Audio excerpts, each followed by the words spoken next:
Hello everyone, today we are graphing cubic functions.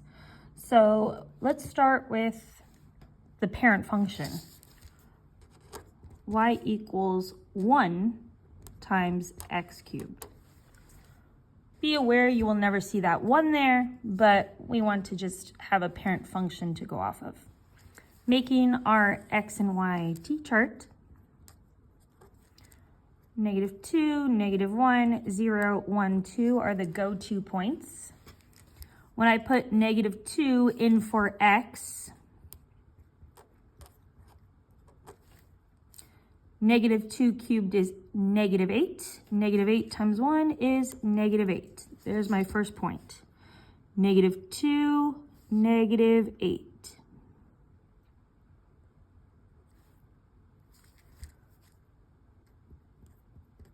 -1 cubed is -1. So we got point -1, -1.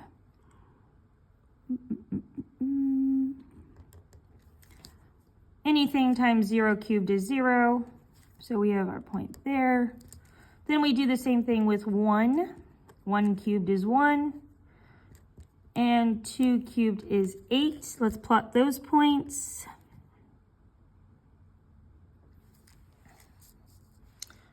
So it kind of looks like a little bit of an S.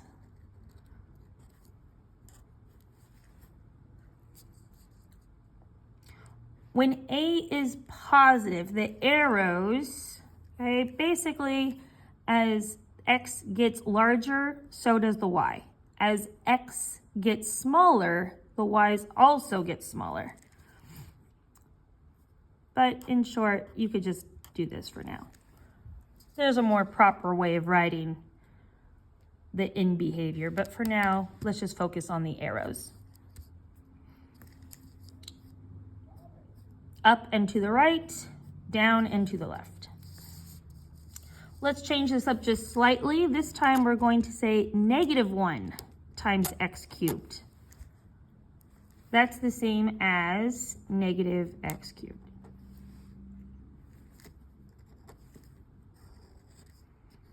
So basically, this is saying the opposite of everything we just did. So instead of being -8, it's going to be +8. Instead of being -1, it's going to be +1. And then these will get flipped.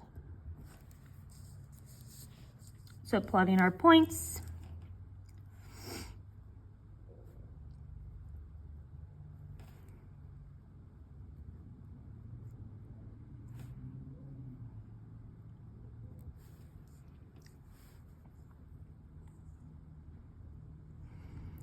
And that makes sense because we know that a -a is a vertical reflection over the x-axis.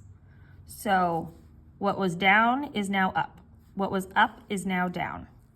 So when a is negative, the arrows look like this.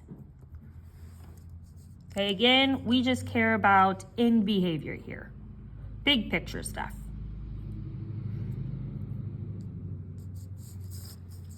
Graphing cubic functions with 0. Let's start with A. A is, in our case, it's a 5.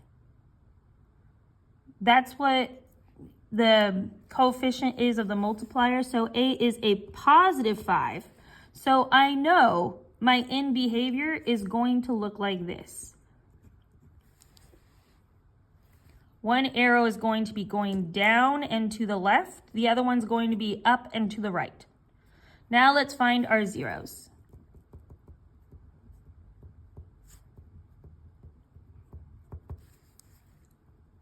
(5x = 0), x + 2 = 0, and x - 6 = 0. You notice there are 3 of them. We're graphing cubic functions. Cubic means 3.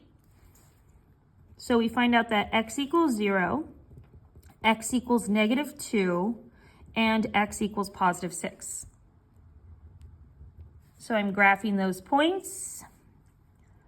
X = -2 and x equals 6.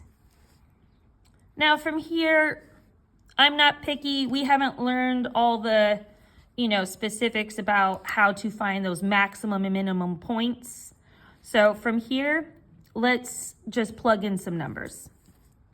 -1, what kind of, maximum would that get me, right? We're going to estimate today. We're not going to focus on finding those. I just know that this graph is going something like this.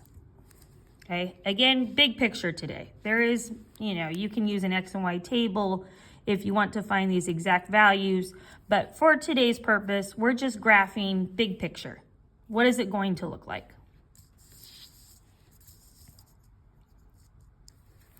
In this case, A is -1.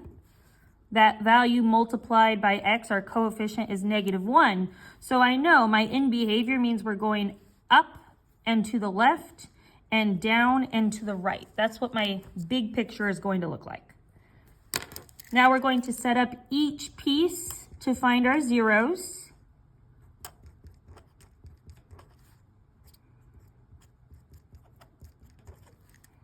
So we find out that X equals 0, X equals -9, and X equals -3.